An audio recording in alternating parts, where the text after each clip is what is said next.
اعوذ باللہ من الشیطان اللعین الرجیم بسم اللہ الرحمن الرحیم قال سبحانہ تبارک و تعالی فی کتابہ الکریم بسم اللہ الرحمن الرحیم یا ایہا الانسان ما غرک بربک الکریم اللہم صلی علی محمد وآل محمد۔ واجب الاحترام ناظرین کرام السلام علیکم۔ معزز سامعین، میں نے اللہ کے لا ریب کلام میں سے ایک آیت پڑھنے کا شرف حاصل کیا کہ جس میں خدا کی ذات انسان کو متوجہ کر رہی ہے اور خطاب کر کے یہ فرما رہا ہے، اے حضرت انسان، وہ کون سی ایسی چیز ہے کہ جس نے تجھے اپنے کریم خالق کی نافرمانی پر ابھار دیا۔ عزیزان محترم، عرب میں ایک شخص تھا کہ جو اپنی چوری، اپنی ڈکیتی اور اس طرح کی واردات میں بہت زیادہ مشہور تھا، اور اہل عرب اس شخص کی وجہ سے خوف زدہ رہتے تھے۔ یعنی اس بندے کا اتنا خوف تھا کہ مائیں اگر بچوں کو سلانا چاہتی تھی تو اس کا نام لے کر سلایا کرتی تھی، اور جن لوگوں کو پتہ چل جاتا تھا کہ یہ شخص آج اس گاؤں میں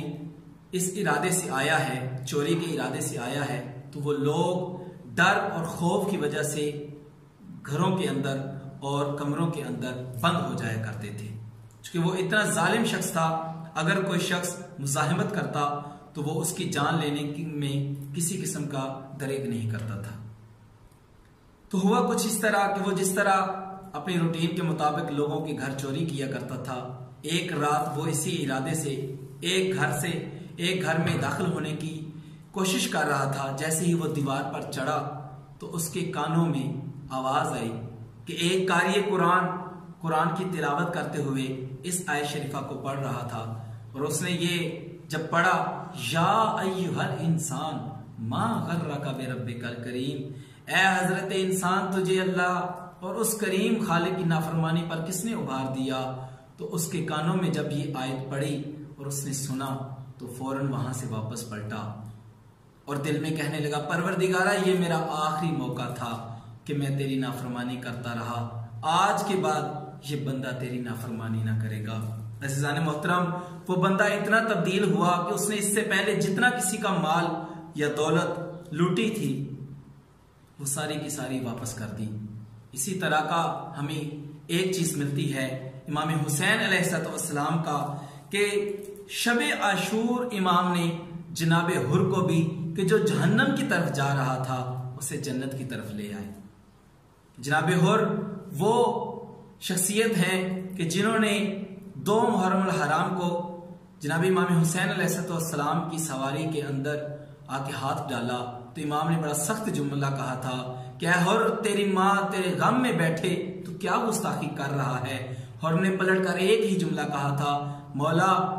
اگر آپ کی جگہ پر کوئی اور ہوتا تو میں اس کو جواب دیتا، لیکن میری مجبوری ہے کہ نہ آپ کی ماں جیسی کسی کی ماں ہے اور میں یہ گستاخی نہیں کر سکتا، اور خاموش ہو گیا۔ یہ ایک جملہ حر نے کہا تھا، اور شب عاشور شاید میں کہا کرتا ہوں، شاید یہی وہ احترام جناب سیدہ تھا کہ جو حر کی حر ہونے کا باعث بنا، اور اسی لیے امام نے جب شہید ہو گئے حر تو امام نے اس کا سارا اپنے زانوں پہ رکھا اور یہ جملہ فرمایا تھا، انت الحر فی الدنیا والآخرہ، اے حر، تو فقط دنیا میں نہیں بلکہ آخرت میں بھی حر ہے۔ دعا ہے پروردگار سے کہ وہ ہمیں اللہ تعالیٰ کا ایسا مطیع اور فرما بردار بندہ بننے کی توفیق عطا فرمائے کہ امام ہمارے لیے دعا کرے۔ والسلام علیکم ورحمۃ اللہ